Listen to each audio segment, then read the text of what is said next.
سروای داخلی شهر دوشنبه خبر داد که با قرار دادگاه ولیف نوروز یک ساکن 26 ساله پایتخت تاجیکستان که با تخلص ناوک امسی ترانه‌های رپ میخواند به 10 روز حبس مأموری گرفته شد. دادگاه او را بر اساس ماده 460 کودکس حقوق ویرانکنی مأموری تاجیکستان در میدان اوباشی گناهکار دانست.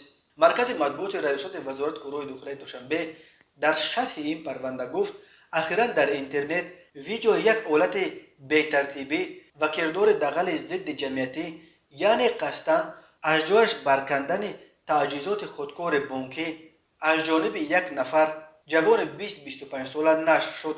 کاربران با ارسال این نوار از مقامات میلیسیای دوشنبه خواستند تا این جوان اوباش را پیدا کرده به جوابگری بکشانند. در نتیجه تفتیش قضیه کارمندان میلیسیای دوشنبه جوان در نوار انعکاس یافته را معاین و دستگیر کردند. معاین گردید که این نفر شهروند ولیف نوروز شریفوویچ سال تولدش 1995 استقامت کننده شهر دوشنبه کوچه فردوسی اویلادور صاحب 2 فرزند ریپسارو با تخلص ناوک امسی می باشد.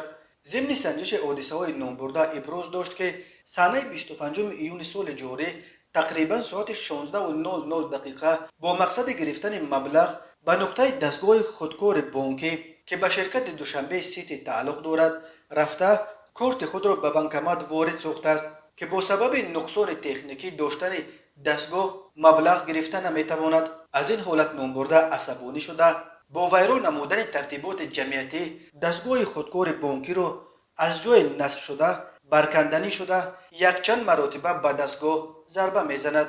آمده است در خبر. اسم ناوک امسی بار اول 3 ماه پیش وقتی ورد زبان شد که او همراه شاکر نام یک ریپسروی دیگر ترانه را با نام خائنان ملت نشر کرد. آنها در این ترانه مخالفان و منتقدان حکومت کنونی تاجیکستان را به باد انتقاد میکشند که از این وطن فرار کرده حالا از دور به طرف تاجیکستان سنگ میاندازند.